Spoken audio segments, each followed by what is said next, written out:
Hey there, welcome back to the channel. I know it's been a very long time since I've done a video here. I've been doing some stuff here and there on my other two channels. If you have no idea what I'm talking about, links in the description as per usual.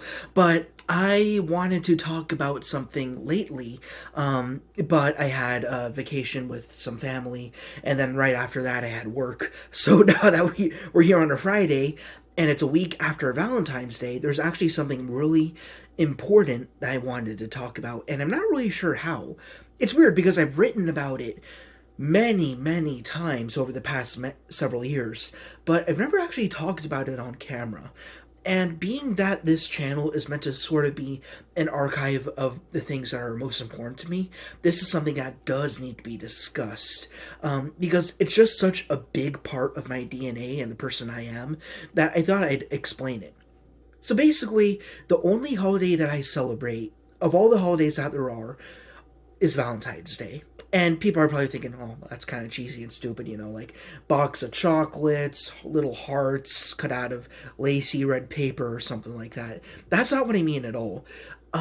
Something happened on one Valentine's Day that changed and altered my life forever, precisely 10 years ago from the last Valentine's Day we just had a week ago. So it's been 10 years and a week since that Valentine's Day occurred in 2015.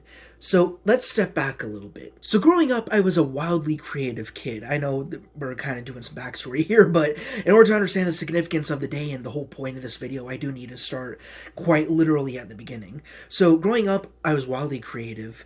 I loved drawing.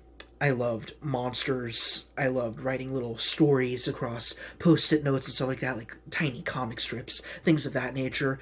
I always had to be making something. I'm still like that today. I always need to be producing a thing to keep myself going. And back when I was a child, I was actually kind of shunned in my elementary school because I was creative in the way that I was. Now, here's a little bit of a hypocritical thing to what I just said, in that Valentine's Day is the only holiday I celebrate.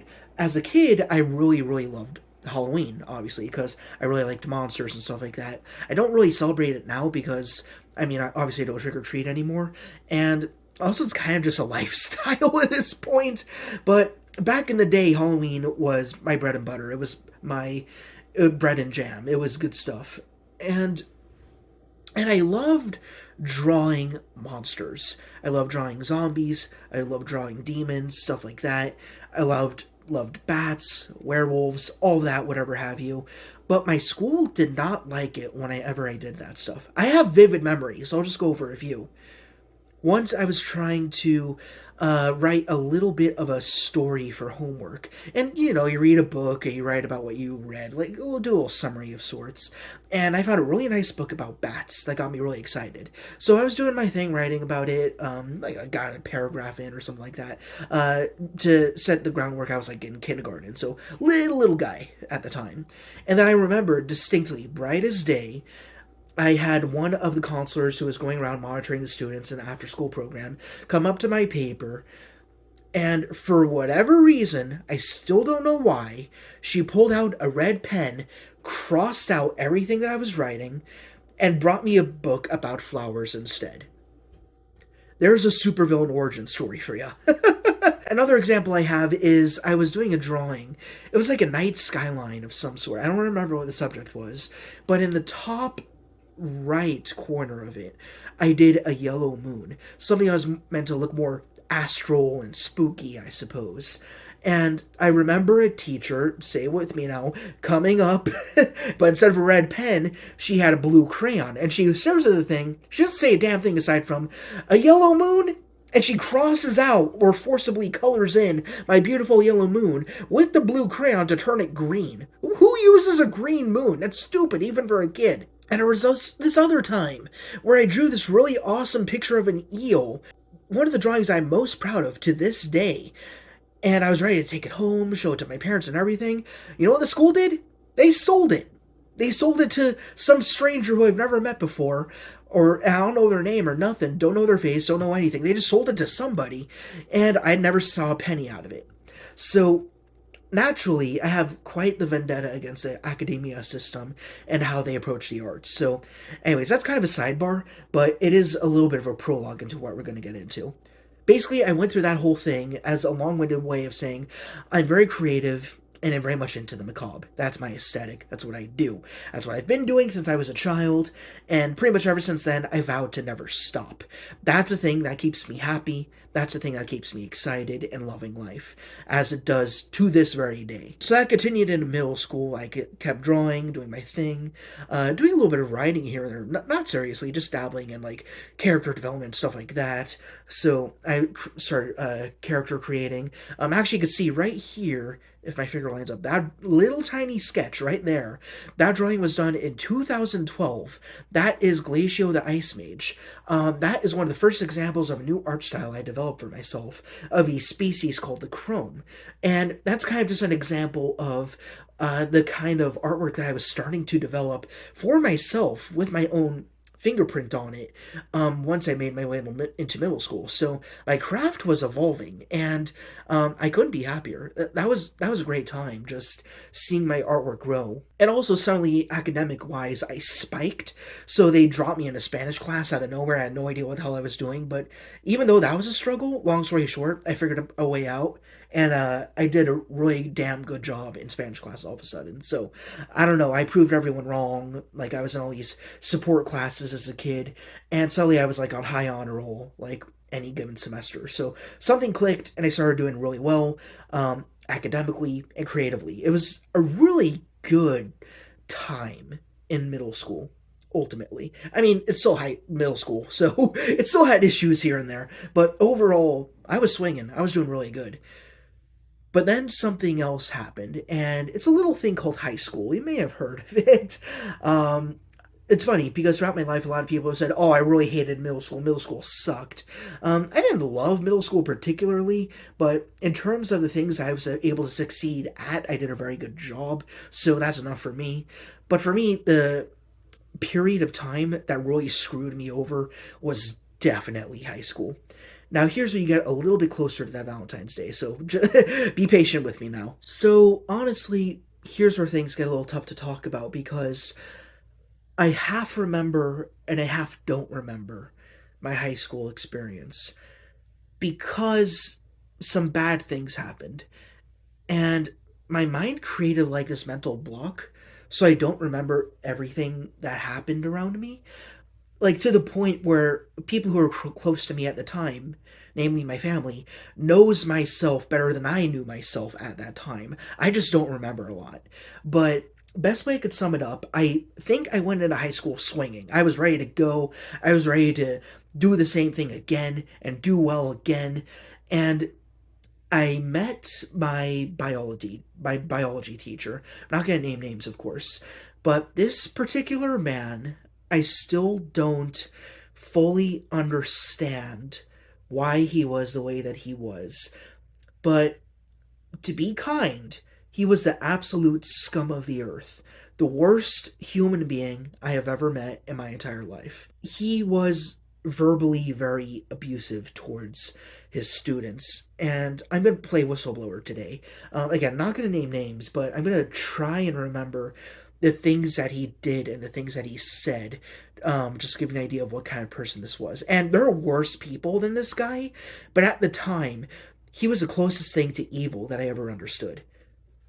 So, to give you a baseline example of how he approached his students, he had a sign at the top of his wall that said Magnum Cum Laude. Didn't know what it meant at the time. But hell, I graduated Magnum Cum Laude in college, so it doesn't mean jack shit now. But even back then, he had that Magnum Cum Laude sign, and under that were the names of his most prized students. We were cattle to him. We were less than swine to him. We were meant to be opponents and to be the best, not as ourselves, but against each other. It was a competition, and he made it that way. And then on top of that, again, he was verbally abusive. He said really wretched things to us. Again, I can't remember everything that he said, but his usual go-to was if you said something that he didn't think was a good enough question, or you answered a question wrong, he would always say, I quote, I remember this exactly because he said it every single day, "You're lucky I'm not allowed to beat you, children." Like, now in hindsight, I'm like, okay, stupid fucking joke, whatever. But, you don't do that to a kid. Any kid. Like, when they're going through puberty, going through high school, or growing up and things like that, or still trying to understand who they are, and then you try pegging them down like that, even just on a humorous basis, you don't say that every single day. Come on.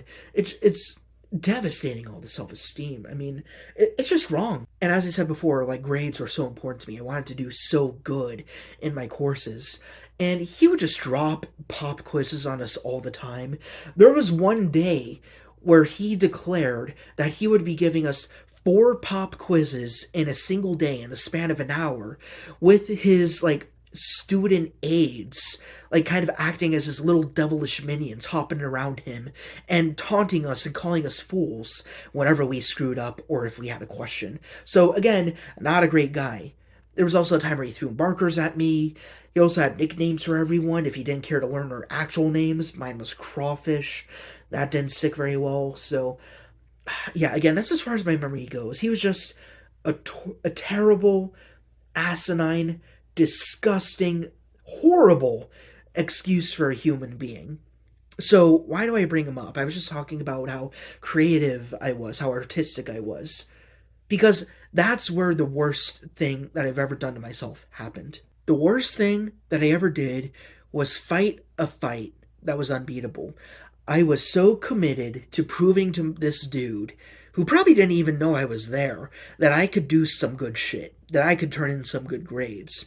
So I started cramming. I would study for, damn, like 8 hours a day straight, bathroom breaks only, for 7 days a week, without fail, for weeks upon weeks. And it absolutely brutalized me. And my grades were not where I wanted them to be, because in all my other courses I was doing pretty damn well. I was like doing A's, B's, C's on a bad day. But then suddenly, on in this one particular class, no matter how hard I studied, no matter how many flashcards there were, no matter how many study guides I wrote for myself, no matter how many times my parents tried to help me, I was turning out D, F, D, D, F, F, F, D, F. I was like, what the fuck is going on? So I was so bothered. But all I knew that I could do was keep fighting, keep studying, keep doing well, keep trying to prove this dude wrong. But the thing that I wasn't doing was being creative. In this one-sided fight, I failed myself in not being who I was. I was not drawing. I was not writing. I was not creating monsters. And as a result of that, I was totally hollowed out. There was nothing left. I didn't know what to do with myself. Like, there were times before that where I had, difficult times. Like, I got angry, I got frustrated, I got sad, usual emotions and stuff like that. This was the first time in my life where I felt like, why the hell are we here? Like, if this is all that we're meant for, just fight a losing battle, then what's our purpose? Like, that's what started getting those philosophy sparks going, like, what's the purpose of human life? And to me, as a high schooler, with no friends, no comfort, none of that, no resources, I was like, here I am on my lonesome trying to solve this problem, and nothing's working. So what does that mean for me? What does my existence mean? And I couldn't do it. I couldn't figure it out. I barely scraped by that course with a D minus. To this day, I'm baffled I even managed that. If I got an F, then maybe I would have never made it to college. I don't know. But yeah, I'm surprised. I'm surprised I got through it, and I don't know how I could have recovered if I failed. Honestly, it could be like a total butterfly effect thing. If I got a few points less than what I received, I could have been totally screwed. I don't know. I still can't figure that out. But anyways, life went on. I got another kind of shitty science teacher, and she actually wasn't a bad person. She was actually very hopeful. The only issue was my PTSD from the last dude, And also, instead of being outwardly oppressive, this woman was very scatterbrained, very messy. It was impossible to get a pin down on what exactly she wanted. So I don't fault her at all for anything that happened there. She didn't hurt or affect me in any way. But because we were still studying topics that were similar to the topics I had drilled into my brain, I still remember some of the notes that I was studying. Um, I still kept having like anxiety attacks. I was so paranoid. I was so terrified of the world. I felt like the world was against me. I mean, can you say teenager? So, obviously there was something going on. We didn't know what the hell it was. And around winter time of 2014, my parents brought me into professionals. I went in the door with many questions, and I came out the door an autistic person. That's when I learned that I was a functioning autistic person, Asperger's as I tend to call it shorthand. Um, and that was a lot. Learning that you've got something in your head that has controlled you in so many different ways throughout your life. And on top of that, just looking back and seeing like how everything just falls into place, like why you were a certain way. It wasn't because there was anything wrong with you, or you were doing anything bad, or you were mean spirited, or the world was against you. It's just because your brain has this weird disposition of viewing things, and it's not your fault. And and then like trying to let alone figure out why the hell I exist, but also adding to that mixture in the pot, what does my existence mean with this new catharsis that I'm autistic, right? So anyways, like I continue struggling through a science class. I'm not being creative. I and I'm autistic on top of that, and I'm still trying to learn what that means. There's all this stupid stereotypes around it. So I wasn't even sure what autism meant. My parents weren't sure what it meant. So we were trying to pin that down while I was trying to do good with science, while I was coping with my PTSD, while I was on a creative withdrawal that I wasn't even aware about until like maybe later in college. I wasn't aware of it. But I was screwed. There's no professional work for it. I had no idea what to do with myself. If things had been different, I would probably be dead. I wouldn't say I was suicidal. I don't sugarcoat that word because it's an important word. We need it. We need to understand those things. I don't think I was ready to take my own life, but I was ready to die. I was not interested in the human experience whatsoever. I didn't see value in anything anymore. But something happened that saved me. That takes us to Valentine's Day of 2015. I had a really strange dream. To this day, I still can't explain it. It was very bizarre, very bonkers. I'm not going to bother you with all the details because it's a very long, very weird, very crude dream. But the subject of that dream was a ghost named Candace. Now, if you know me, or if you don't know me, either way, she has become a major subject of my artwork ever since then.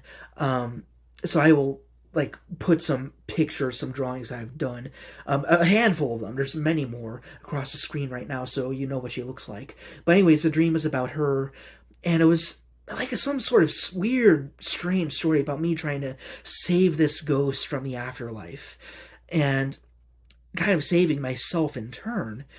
And I woke up at precisely 8 a.m. on a winter break, so I didn't have to worry about my studies at all. So I was giving myself an actual break, which was nice. As soon as I woke up, I hit the ground, literally hit the ground. I jumped out of bed, grabbed some loose leaf paper, wrote down every single detail that I could from the dream, and that became my first ever short story. I haven't published a damn thing in my life, but that was the first time I ever completed like a full story. And I think I turned that in as one of my English papers at one point, and I got pretty good marks from that. But that dream alone, just a random ass night, was enough for me to rediscover my creativity and find value in life again. It's just such a bizarre story the way things panned out. And the rest of high school from there on out was kind of a blur. I never had a teacher as shitty as that first teacher ever again, fortunately, thank my lucky stars. But I don't know what else happened in high school. I literally don't remember. All I remember was constantly harvesting like things from the dream, creating new stories, writing poems, creating new characters. I was going. Like, this was what I call my creative renaissance. Everything was coming back. And I realized what I was lacking. I realized that I was being drained of something while I was trying to fight that teacher during my freshman year. And then I graduated, and then I went into philosophical studies in college, religious studies as well. I kept creating on top of that. In fact, they fed into each other. My creative writing was informed by my philosophy and religious studies, and it became all the more rich because of that. And then before you know it, Valentine's Day of 2025 came around. 10 years later, I have a full digital archive of over 100 drawings. That's an old number. It could be well more than that. A huge volume of poetry. I have a subfolder for every single year. And maybe about 10 short stories and countless drafts that have gone nowhere. All of that saved digitally on thumb drives and Google Drive, of course, across physical media, and sculptures and statues and weird, crazy shit that I haven't even shown you yet. All of that because I had one dream. And that's the only thing that I've ever understood ever since, like, my diagnosis and that teacher. The only reason why I'm alive right now is because I have a single thing that I get, that I understand, that I can control. And that is that world that was started by that dream on Valentine's Day of 2015. I also don't think I mentioned on this channel yet that growing up, I had no friends. If that wasn't apparent enough, I think I've explained that before. But I had very, very few friends, like one, two at any given time, off and on, even then. On top of that, I had no religion, so I never had that experience of going into some, like, sacred building and meeting a whole bunch of people and being part of an extended family or whatever it is you call it. I wasn't into politics, so I didn't have any of, like, those beliefs about people or human beings and ethics. Same goes for religion. I didn't have any, like, gospels or texts to follow or anything like that. I was kind of a rogue element, and I'm proud of that. That gave me a more difficult path because I wasn't simply given rules. And if you are given rules in life, hey, that's good. I mean, that allows you to connect with people sooner and find yourself a little sooner. But the reason why I bring that whole thing up, the reason why I bring up that I wasn't political, I wasn't religious, I didn't have friends, there was a void there. There was something that was empty, something that was missing. And that dream and the creativity that followed, that renaissance as I call it, that filled that gap. My writing is no longer just writing for writing's sake. It is a spiritual tradition for myself. It is necessary. If I stop doing it for any given moment in time, if I stop thinking, if I stop writing, if I stop building, then I start to feel very depressed and very lost. I need to do it. Otherwise, the whole world stops. And it's terrifying. It's literally a Jekyll and Hyde thing. Like, I need to either be like building a custom action figure that has nothing to do with my creative work, or working out an outline for a 5-year-old story that's been on the back burner for who knows how long, with characters who I've been waiting to develop. I need to have some sort of plan, or I roll back to that mental state from before the dream. And I need to avoid that. It's like, the way I describe it is like whenever you're any type of artist, creative person, or whatever you call me, I'm still not sure what I'd classify myself as, but you're like a reverse drug addict. I've used this simile before, but instead of always frequently needing to take things in, you must always push something out, or there's a horrible withdrawal period that could be absolutely devastating. I've learned to sort of harness the reins of that creative itch that I have, to know when I need to do it, how I can use it, like whether it be just write up a quick one-page poem, or do a little journal entry, or build a little sculpture or something like that. Do one of these things up here. I don't know. It depends on the given day, the given year. But I've learned to refine that creativity so it serves me. So it serves as a routine practice to keep myself sane.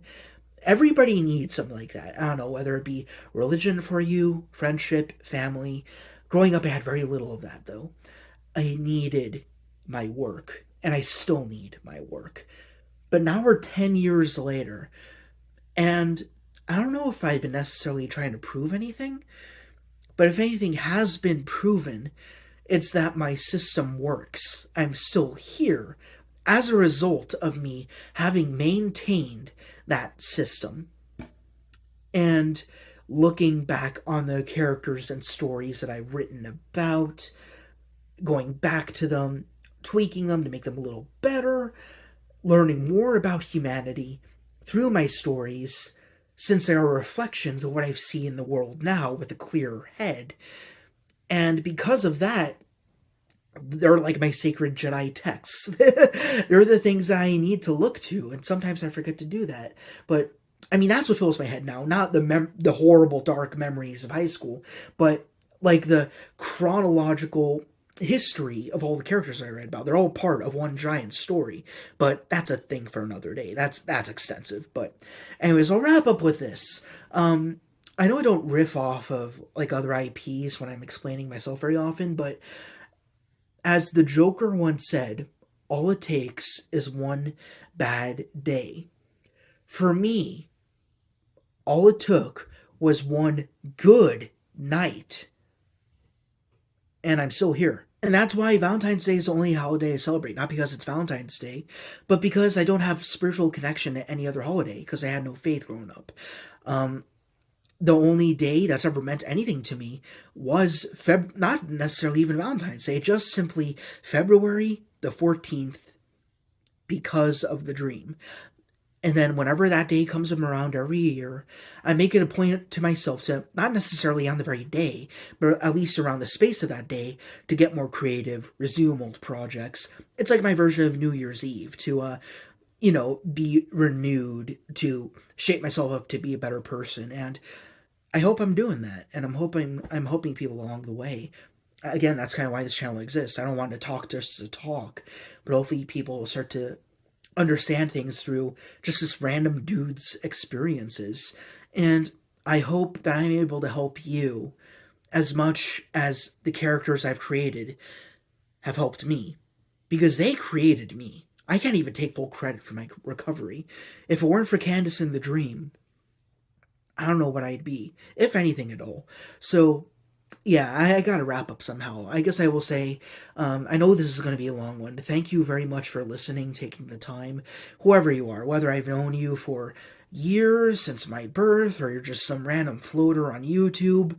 I'm glad you listened along, and I hope that you learned something from all this, because there's always a way out. Again, this is speaking from one person, one experience. I know people have had worse experiences than me, but regardless, that doesn't take away from the fact that I made it out, and I'm continuing to make it out, and I found a system, and you can too. There's always a way to rework the world so it functions in your favor. So think about that. Re-engineer your view of the world so it serves you, and you will be a better person because of that.